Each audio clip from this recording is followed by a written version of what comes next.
কাযযাবাত ক্বাবলাহুম কওমু নূহ। আল্লাহ তাআলা বলছেন মিথ্যা সাব্যস্ত করেছিল এদের আগে নূহের কওম। ওয়া কওম নূহ ওয়া আসহাবির রাসি ওয়া সামুদ, এবং রাসের অধিবাসী এবং সামুদ সম্প্রদায়। আল্লাহ তাআলা বলছেন নূহ আলাইহিস সালাতু ওয়াস সালামের জাতি এবং রাস, আসহাবুর রাস, রাসের অধিবাসী এবং সামুদ সম্প্রদায় ইতিপূর্বে তারা কি করেছিল? তাদের নবীদের কথাকে মিথ্যা মনে করেছিল। তারা তাদের নবীদের কথাকে কি করেছিল? মিথ্যা মনে করেছিল। এই আসহাবুর রাস, আমরা কওমে নূহের কথা শুনেছি, আসহাবুর রাস বলা হয় যে সামুদ জাতির অবশিষ্ট লোকদেরকে। অর্থাৎ সামুদ জাতির লোক যখন সামুদ আলাইহিস সালাতু ওয়াস সালামের পরে ঈমান না আনার কারণে যারা ঈমান এনেছিল এরা ব্যতীত আর সবাইকে আল্লাহ তাআলা কি করে দিয়েছেন? ধ্বংস করে দিয়েছেন। তো এই সামুদ জাতি লোকদেরকে বোঝানো হয়েছে, সামুদ জাতি হযরত সালেহ আলাইহিস সালাতু ওয়াস সালামের জাতি কওমে সামুদ। কওমে সামুদ হলো সালেহ আলাইহিস সালাতু ওয়াস সালামের উম্মত। এদের উপরে আযাব নাজিল হয়েছে, তার মধ্য থেকে 4000 ঈমানদার লোক আযাব থেকে রক্ষা পেয়েছে। এই 4000 লোক হাজরা মাউত নামক একটা জায়গা, যেখানে গিয়ে পরবর্তীতে এরা বসতি স্থাপন করেছে। এই হাজরা মাউত নামক জায়গায় পরবর্তীতে বসতি স্থাপন করার পরে সেখানেই সালেহ আলাইহিস সালাতু ওয়াস সালাম ইন্তেকাল করেছেন। এ কারণে সেই জায়গার নাম হয়েছে হাজরা মাউত। পরবর্তীতে এরা আবার এদের পরবর্তী বংশধর মূর্তি পূজায় শুরু করেছে, মূর্তি পূজার প্রচলন শুরু হয়েছে। বাস আল্লাহ তাআলা তাদের হেদায়েতের জন্য একজন নবী পাঠিয়েছিলেন, সেই নবীকে তারা কুফে ফেলে হত্যা করেছে। সেই নবীকেও তারা কি করে ফেলে? কুফের মধ্যে ফেলে দিয়ে হত্যা করেছে। এদেরকে বলা হয় আসহাবুর রাস। আল্লাহ তাআলা বলছেন কওমে নূহ এবং আসহাবুর রাস এবং সামুদ এরা সবাই কি করেছিল? মিথ্যা মনে করেছিল তাদের নবীদের কথাকে। অর্থাৎ এই মক্কার কাফেরেরা যেমন মুহাম্মদুর রাসূলুল্লাহ সাল্লাল্লাহু আলাইহি ওয়াসাল্লামের বক্তব্যকে মিথ্যা মনে করছে, ইতিপূর্বেও এই সমস্ত নবীর জাতিরা তাদের নবীকে কি করেছিল? মিথ্যা মনে করেছিল। ওয়াদু ওয়া ফিরআউন ওয়া ইখওয়ানু লূত, আর কওমে আদ এবং ফিরআউন সম্প্রদায় এবং লূতের ভাইয়েরা মিথ্যা সাব্যস্ত করেছিল। কওমের সম্প্রদায়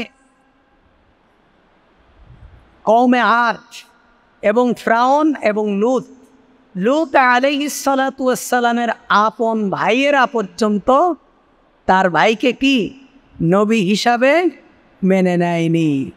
আল্লাহ তাআলা বলছেন ওয়া আসহাবুল আইকাতি ওয়া কওমুন তুব্বা। আল্লাহ তাআলা বলছেন আর আইকার বাসিন্দা এবং তুব্বা সম্প্রদায় প্রত্যেকে মিথ্যা সাব্যস্ত করেছিল কাদেরকে? কুল্লু কাযযাবা রুসুলু ফাহাক্কা ওয়াঈদ, রাসূলকে, ফলে আমার শাস্তি ধমক তাদের উপর কার্যকর হয়েছে।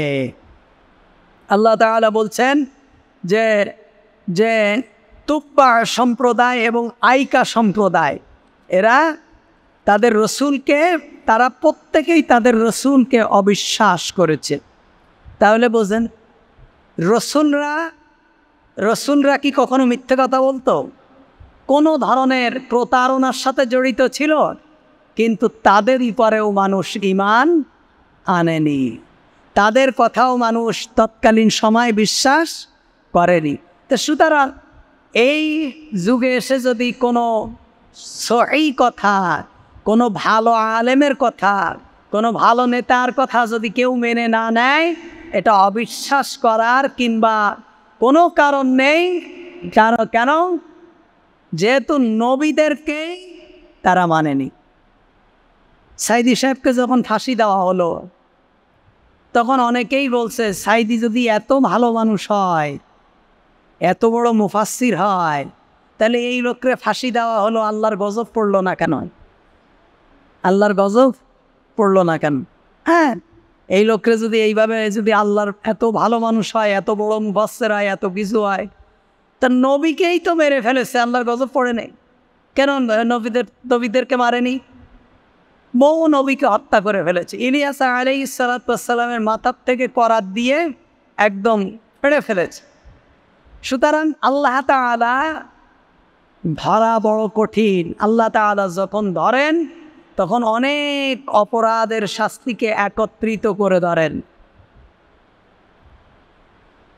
আল্লাহ তাআলা তারপরে বলছেন, আফাইনা বিল খালকিল আউয়াল বাল হুম ফি লাবাসিম মিন খালকিন জাদীদ। তবে কি আমি প্রথমবার সৃষ্টিতেই অক্ষম হয়ে পড়েছি, বরং তারা নতুন সৃষ্টির ব্যাপারে সন্দেহের মধ্যে পড়ে আছে। আল্লাহ তাআলা বলছেন, ওরা বলছে যে আমি দ্বিতীয়বার সৃষ্টি করতে পারবো না। তাহলে আফাইনা বিল খালকিল আউয়াল, প্রথম যখন তোমাদেরকে আমি সৃষ্টি করেছি, এই সৃষ্টি করে কি আমি ক্লান্ত হয়ে পড়েছি? আমি কি অক্ষম হয়ে পড়েছি যে আমি দ্বিতীয়বার তোমাদেরকে সৃষ্টি করতে পারবো না? আমি তোমাদেরকে অস্তিত্বহীন থেকে প্রথমবার আমি আল্লাহ তোমাদেরকে সৃষ্টি করেছি, সুতরাং তোমরা মরে গেলে তোমাদেরকে আমি কেন দ্বিতীয়বার সৃষ্টি করতে পারবো না?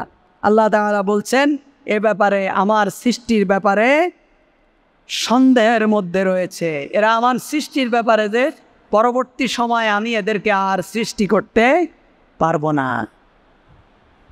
আল্লাহ তাআলা বলছেন, ওয়ালাকাদ খালাকনাল ইনসানা ওয়া না'লামু মা তুওয়াসওয়িসু বিহি নাফসুহু ওয়া নাহনু আকরাবু ইলাইহি মিন হাবলিল ওয়ারিদ। আর নিঃসন্দেহে আমি সৃষ্টি করেছি মানুষ, এবং তা আমি জানি তার প্রবৃত্তি তাকে যে সম্পর্কে কুমন্ত্রণা দেয়, আর আমি তার অধিক নিকটে আছি ঘাড়ের রগের থেকেও। মিন হাবলিল ওয়ারিদ মানে ঘাড়ের এই রগের থেকেও আমি কিসে আছি? নিকটে আছি। আল্লাহ তাআলা বলছেন, তার মানে আল্লাহ তাআলা বলছেন যে আমি তাদেরকে সৃষ্টি করেছি, আমি জানি তাদের প্রবৃত্তি তাকে যে সম্পর্কে কুমন্ত্রণা দেয়, তাদেরকে যে বিভিন্ন ধরনের কুমন্ত্রণা দেওয়া হচ্ছে এটা আমি জানি। কারণ কি? ওয়া নাহনু আকরাবু ইলাইহি মিন হাবলিল ওয়ারিদ, আমি তাদের ঘাড়ের রগের থেকেও নিকটে আছি। আকরাব নিকটে আছি। এই আয়াতের অর্থ হলো, এই আয়াতের তাফসীর হলো আল্লাহ সুবহানাহু ওয়া তাআলার শক্তি, আল্লাহর ক্ষমতা, আল্লাহ তাআলার দেখার ক্ষমতা, আল্লাহ তাআলার শোনার ক্ষমতা, আল্লাহর কুদরতি ক্ষমতা একেবারে সর্বক্ষণ আমাদের সাথে আছে। কিন্তু আমাদের আল্লাহ আমাদের রগের কাছে আছে, অর্থ হলো কি আল্লাহর ক্ষমতা আছে। আল্লাহ কোথায় আছে? আল্লাহ আছে আরশে আজিম। আর রহমান আলাল আরশি ইস্তাওয়া। আল্লাহ তাআলা আরশে আজিমের মধ্যে আছে। আল্লাহ আমার সাথে নেই, কোনো মানুষের সাথে আল্লাহ থাকেন না, আল্লাহর ক্ষমতা থাকেন। কারণ আল্লাহ যদি মানুষের সাথে থাকতেন, এই মানুষ আল্লাহরে নিয়ে বাথরুমে যায়? আহাম্মকেরা বোঝে না, মুফাসসিরিন কিরামদের তাফসীর তো পড়ে না, এমনি বিশ্বায় উজিদের কাছে শোনে আল্লাহ আমাদের কলবের মধ্যে আছে, বাস ওই বক্তব্যই সারাদিন দিয়ে যায়। আল্লাহরে নিয়ে আমরা বাথরুমে যাই, আল্লাহরে নিয়ে আমরা স্ত্রীর কাছে যাই। আউযুবিল্লাহ। আল্লাহ তো নিজেই বলেছেন সুবহান, তিনি পবিত্র। তিনি কি? পবিত্র। আর রহমান আলাল আরশি ইস্তাওয়া, আকীদা আল্লাহ আরশে আজিমের উপরে আছেন। আল্লাহর ক্ষমতা, আল্লাহর দেখার ক্ষমতা, সামিউন বাসীর, আল্লাহু আলিমুম বিযাতিস সুদূর। আল্লাহর এই ক্ষমতা, দেখার ক্ষমতা, শোনার ক্ষমতা, আল্লাহর পাওয়ার, আল্লাহর কুদরত, এটা সর্বক্ষণ আমাদের সাথে আছেন। এর অর্থ হলো এটা। আল্লাহ তাআলা বলছেন, ইয ইয়াতালাক্কাল মুতালাক্কিয়ানি আনিল ইয়ামিনি ওয়া আনিশ শিমালি কাঈদ। তাছাড়া যখন দুইজন গ্রহণকারী ফেরেশতা ডানে এবং বামে বসে আছে, সব কিছু লিপিবদ্ধ করছে। তোমাদের প্রত্যেকটা কর্মকাণ্ডকে লিপিবদ্ধ করার জন্য ডানে এবং বামে ফেরেশতারা কি আছেন? বসে আছেন। ইজিয়াতালাক্কাল মুতালাক্কিয়ান, বসে আছেন। যা হচ্ছে সব কিছু কি হচ্ছে? লিপিবদ্ধ করা হচ্ছে। 60 বছর 70 বছরের জিন্দিগির এক একটা বই হবে। এই বইটা কিয়ামতের দিন পেশ করা হবে। মা ইয়ালফিজু মিন কাওলিন ইল্লা লাদাইহি রাকিবুন আতীদ। সে উচ্চারণ করতে পারে না কোনো কথা, ইল্লা লাদাইহি রাকিবুন আতীদ, কিন্তু একজন সদা প্রস্তুত প্রহরী তার নিকটে থাকে, ফেরেশতা। অর্থাৎ আপনি যে কোনো কথা বলবেন, মুখ থেকে যেটাই বের হবে সেটা কি হবে? এজন্য কথা বলার ক্ষেত্রে সাবধান। আপনি যা বলবেন সেটা লিখিত হবে। আপনি খারাপ বলবেন, ভালো বলবেন, যা বলবেন সব কি হবে? লিখিত হবে। সুতরাং আমার জীবনে, আপনার জীবনে কত হাজার লক্ষ কথা বলেছি, সমস্ত কথাগুলো কি আছে? লিপিবদ্ধ আছে। মুখ থেকে যাই বের হবে তাই লিখিত হবে। ওয়াজাআত সাখরাতুল মাউতি বিল হক। আল্লাহ তাআলা বলছেন, আর মৃত্যুর কষ্ট তো এসেই পড়েছে পরম সত্য সহ। সাখরাতুল মাউত, মৃত্যুর কষ্ট তো এসেই পড়েছে। যালিকা মা কুনতা মিনহু তাহিদ, এটাই তা যা থেকে তুমি পালিয়ে থাকতে চাচ্ছ। তুমি মৃত্যু থেকে পালিয়ে থাকতে চাচ্ছ, এটাই হলো তোমার সেই মৃত্যু। তোমার পরম সত্য মৃত্যু এসেই পড়েছে। অনুফিকা ফিস সূরি যালিকা ইয়াউমুল ওয়াঈদ, অতঃপর দ্বিতীয়বার সিংহায় ফুঁক দেওয়া হবে, এটাই হলো সেই দিন যার ভয় তোমাদেরকে দেখানো হতো। বলছে দ্বিতীয়বার যখন সিংহায় ফুঁক দেওয়া হবে, প্রথমবার সিংহায় ফুঁক দেওয়ার পর গোটা পৃথিবী ধ্বংস হয়ে যাবে। কি হয়ে যাবে? একেবারে সব ধ্বংস হয়ে যাবে। শুধু ইবলিস বেঁচে থাকবে। কে বেঁচে থাকবে? ইবলিস। এরপরে গিয়ে ইবলিসকে জান কবজ করা হবে। জাহান্নাম থেকে ফেরেশতারা আসবেন, 70,000 ছাগল নিয়ে আসবেন, ইবলিসকে বাঁধবেন, নিয়ে চলে যাবে। আর এই দুনিয়ার যত বড় বড় ইবলিস, স্বৈরাচার, বদমাশ আছে, এগুলো তো আগেই প্রথম সিংহায় ফুঁক দেওয়ার সাথে সাথে সব কি শেষ। মূল ইবলিস থাকবে, মূল ইবলিস। এই ইবলিসকে কি করবেন? শেষ। এরপরে হাজার হাজার বছর চলে যাবে, গোটা পৃথিবী ধ্বংস, কেউ নেই। আছেন কে? শুধু আল্লাহ। শুধু আল্লাহ থাকবেন, 4 জন ফেরেশতা থাকবেন। আল্লাহ তাআলা আজরাইলকে বলবেন, আজরাইল কে আছেন? সর্বশেষ শয়তানের জান কবজ করা হবে। এরপরে থাকবেন 4 জন ফেরেশতা। আল্লাহ তাআলা বলবেন, কে আছে? আজরাইল বলবে, আল্লাহ আমি আজরাইল আছি, জিবরাইল আছে, মিকাইল আছে, ইসরাফিল আছে। তা আল্লাহ তাআলা বলবেন, যাও ইসরাফিলের জান কবজ করো। ইসরাফিলের জান কবজ করা হবে। বলবে, আর কে আছে? বলবে, মিকাইল, জিবরাইল আর আমি আজরাইল। বলবে, যাও এবার মিকাইলের জান কবজ করো। মিকাইলের জান কবজ করা হবে। বলবে, আর কে আছে? বলবে, জিবরাইল আছে আর আমি আছি। বলবে, জিবরাইলের জানটাও কবজ করো। জিবরাইলের জান কবজ করা হবে। বলবে, কে আছে? বলবে, আল্লাহ আমি আছি আর তুমি আছো। সুবহানাল্লাহ, আর কেউ নেই। আল্লাহ তাআলা আজরাইলকে বলবেন, আজরাইল তুমি কি শোনোনি? কুল্লু নাফসিন যায়িকাতুল মাউত, প্রত্যেককেই মরতে হবে, তুমি জানো না? আল্লাহ জানি। তাহলে এখন তোমার জান কবজ করার মতো তো আর কেউ নেই। তুমি তোমার জান কবজ করে আমাকে দিয়ে বিদায় হও। সুবহানাল্লাহ। তা আজরাইল নিজের জান নিজে যখন বের করবেন, এমন জোরে চিৎকার মারবেন, যদি পৃথিবীতে কোনো প্রাণী থাকতো সবাই শুনতে পেত। বলবে, রব্বুল আলামিন, জান কবজ করা এত কঠিন, জান বের হওয়া এত কষ্ট, যদি আমি জানতাম এ দায়িত্ব আমি তোমার কাছ থেকে নিতাম না। ওয়াজাত সাখরাতুল মাউতি বিল হক, মৃত্যুর যন্ত্রণা অধিক কঠিন, বিশাল কঠিন। দেখেন না, চোখ মুখ বড় বড় হয়ে যায়, এদিক ওদিক তাকায় থাকে, পানির পিপাসা, শুধু ছটফট করে, কিছু বলতে পারে না, কারণ তার রিজিক তো আগেই কি হয়ে গেছে, শেষ হয়ে গেছে। প্রচণ্ড কষ্ট হয় জান কবজ করার সময়। আর আল্লাহ রসুল বলেছেন শহীদের মৃত্যু হলো একটা পিঁপড়ায় কাটা যন্ত্রণার মতো। সুবহানাল্লাহ।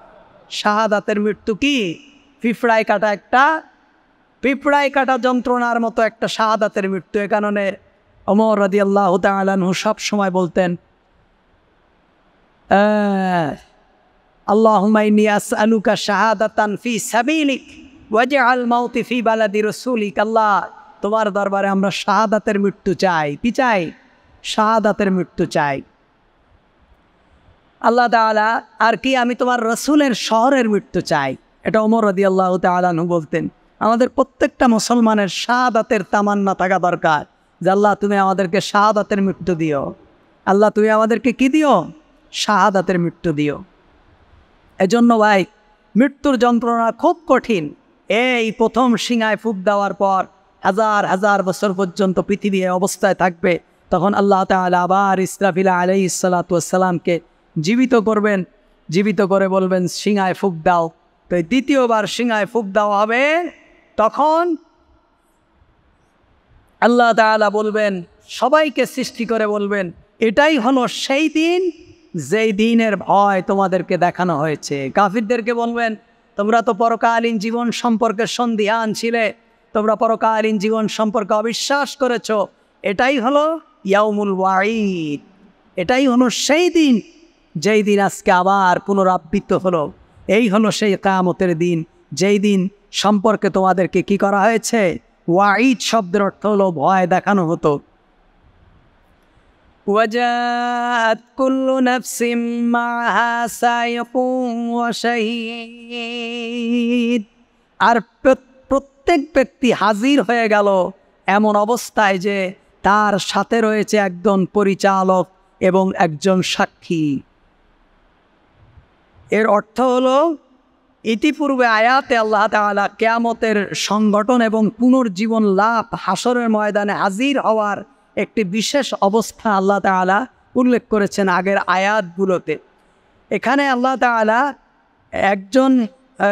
আল্লাহ তাআলা বলছেন হাসরের ময়দানে উপস্থিত হওয়ার কালে প্রত্যেক মানুষের সাথে দুইজন ফেরেশতা থাকবেন। প্রত্যেকটা ব্যক্তি কিয়ামতের দিন উপস্থিত হবে। পৃথিবীর এই হাজার হাজার লক্ষ কোটি জনতা উপস্থিত হবে। প্রত্যেকের সাথে কয়জন ফেরেশতা থাকবে? দুইজন ফেরেশতা। একজন হলো সাইক।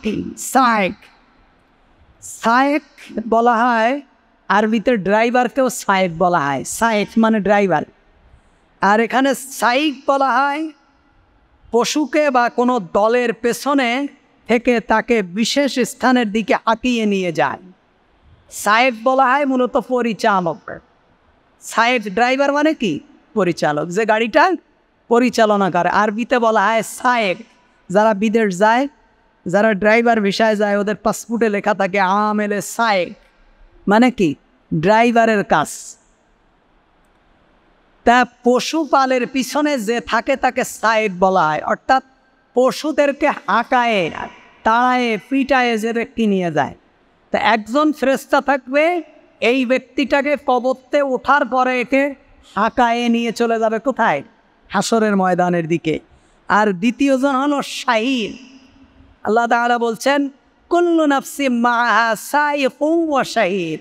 একজন হলো সায়েক, আরেকজন হলো শাহিদ।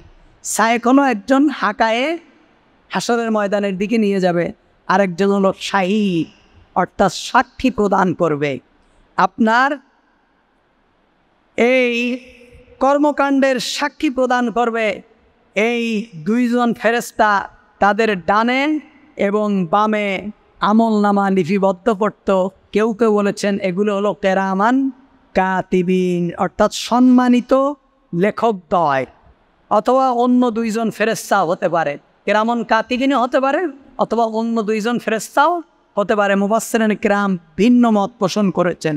তবে প্রত্যেকের সাথে দুইজন ব্যক্তি থাকবে, আপনার প্রতিটা কর্মকাণ্ডের সাক্ষী দেবে। লিপিবদ্ধ তো আছেই, লিপিবদ্ধ আছেই। এরপরেও ফেরেশতারা বলবে আমি দেখেছি ও যখন এই কর্মকাণ্ডগুলো করেছে সবগুলো আমি দেখেছি। দুনিয়ার শাস্তি শাস্তি না, আখিরাতের শাস্তিও আছে। দেখেন না, আহারে, হায় হায় হায়, সালমান এফ রহমানের মতন লোক, ভ্যাকসিনকর মালিক, আর নিউমি পরে দাড়ি চাইছে, মাথার চুল কালো করে, পাকা চুল কালো করে, যাতে দুনিয়ার কেউ চিনতে না পারে, নৌকায় করে পার হয়েছে। আরে নৌকা কি সারা জীবন বাঁচায়? যেই নৌকায় বসে দুর্নীতি করেছে ওই নৌকায় ধরা খাইছে। হায় হায় হায়, এটা তো দুনিয়ার শাস্তি। কি অপমান! 10 দিনের রিমান্ড চলছে। সারা দুনিয়া যাকে দেখলে সেলুট দেয়। বাংলাদেশের ব্যবসায়ীদের রাজা, ব্যবসাকে যে নিয়ন্ত্রণ করে, ব্যাংক যার কাছে যে বসে থাকে যে আমার কাছ থেকে টাকা নেন, আর আমি ব্যাংকে যেয়ে যদি 10 টাকা চাই আমারে দেবে? আমরা ভালো আছি আলহামদুলিল্লাহ, আল্লাহ শুকরিয়া। কি করবে এই টাকা ভাই, কি হবে? হায় হায় হায়, এই আইনমন্ত্রী কত নির্দোষ মানুষকে অপরাধী বানিয়েছে, কত নিরপরাধ মানুষকে ফাঁসির কাস্টে ঝুলিয়েছে, কত হারামকে হালাল, হালালকে হারাম করেছে, রাত্রকে দিন করেছে। আল্লাহ তাআলা তাদেরকে একেবারে চূড়ান্ত অপরাধ শাস্তি মুখোমুখি করে দিয়েছে। ওমান আরাদা আন যিকরি ফাইন্না লাহু মাঈশাতান দানকা।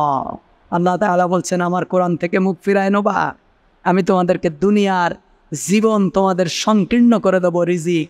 পরকালীন জীবন তো আছেই, এটা তো পরকালের কথা বলছে, আগে দুনিয়ার সামলাও। হায় হায়, জীবনেও আল্লাহ তাআলা যেন আমার সালমান এফ রহমানের মতন টাকা না বানায়। কি করবো আমি সব টাকা? হায় হায়।